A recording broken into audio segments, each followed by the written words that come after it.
Hi everyone, today we're going to look at a Voodoo 5 5500 clone by Anthony, also known as ZX-C64. This video card is a remake of the original 3DFX Voodoo 5. Anthony has taken great care in building the card and also designing this fantastic looking box.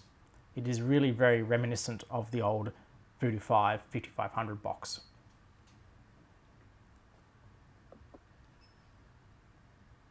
He's kept a lot of the original information, but also updated some of the details with some of the specific changes he's made to this board. And there's quite a lot.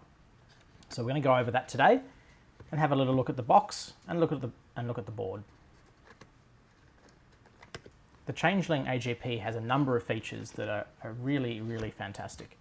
And the biggest one technically is probably the 128 megabytes of video memory, whereas the original one only included 64 meg. But there are a number of other changes we'll have a look at, and I'll do a bit of a comparison with the other Voodoo 5, the original one from 3DFX. He's also made his own manual, as you can see here, and it is just such amazing work. He's really put a lot of effort into it.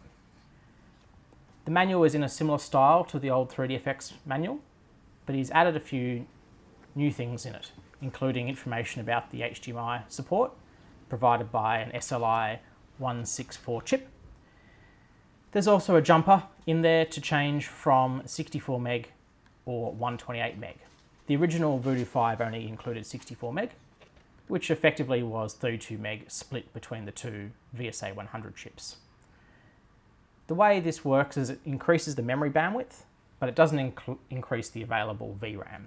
So the 64 meg brings the Voodoo 5 up to a similar spec as, say, for example, a GeForce 2 with 64 meg of memory. So in a future video, I'll do some benchmarks to see if that actually makes any difference. So let's take a look at the actual card. So the first thing you notice is the vibrant purple PCB.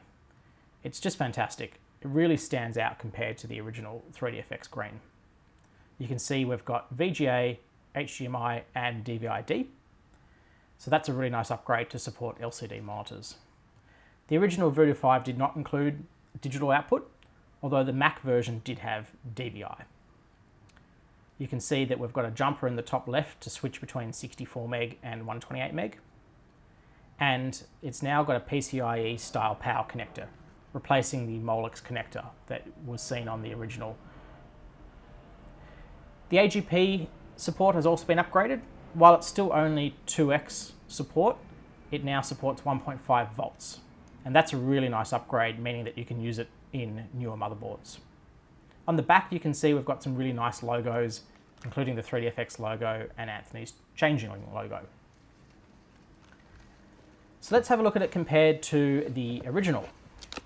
There are quite a few upgrades that Anthony has done, including HDMI, as we discussed, the 1.5 volts AGP. It's also got the 4X style AGP connector. The PCB, as you can see here, is quite a lot shorter. It's about an inch shorter than the original Voodoo 5. It's got the 128 meg RAM, and the RAM is running at 5.4 nanoseconds. So it's possible to probably overclock this to 183 megahertz. Unfortunately, it's still revision 220 of the VSA 100 chip, so it's not as a good overclocker as some of the rarer, harder to find VSA chips. The price is $700 US plus postage, so it's quite an expensive card, but as you can see, it's beautiful and has lots of upgrades over the original Voodoo 5. There is also a 3DFX widescreen driver that I will get my hands on and post a link when I can, and that makes it work better with widescreen monitors. So that's a quick look at it. Thanks very much.